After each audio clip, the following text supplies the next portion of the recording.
Ciao, mi chiamo Francesco Poroli e sono un illustratore e un art director freelance. Ho lavorato con brand come Apple, FCA e Campari e collaborato con giornali e magazine di tutto il mondo.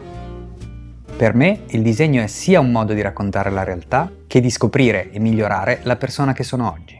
Tutto ciò che mi circonda diventa parte dei miei sketch a matita, che poi lavoro e perfeziono passo dopo passo.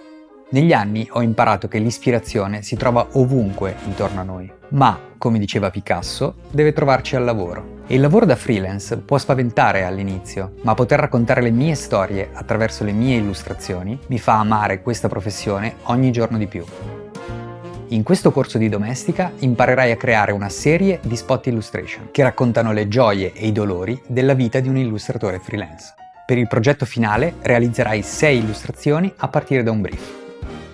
All'inizio ti spiegherò le caratteristiche principali delle spot illustration e come renderle parte di una serie. Poi faremo insieme degli esercizi per sviluppare le idee e semplificarle a livello grafico.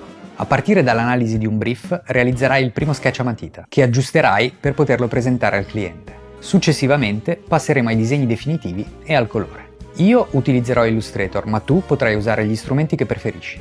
Dopodiché impaginerai le tue illustrazioni in un unico layout. Infine condividerò con te alcuni consigli su come valorizzare il tuo lavoro e 5 insegnamenti che ho imparato nel mio viaggio. Una volta terminato il corso, sarai in grado di trasformare i tuoi sketch a matita in una serie coerente, unica ed efficace. Questo corso è per tutte le persone che vogliono imparare a disegnare illustrazioni spot e scoprire il dietro le quinte della vita da freelance.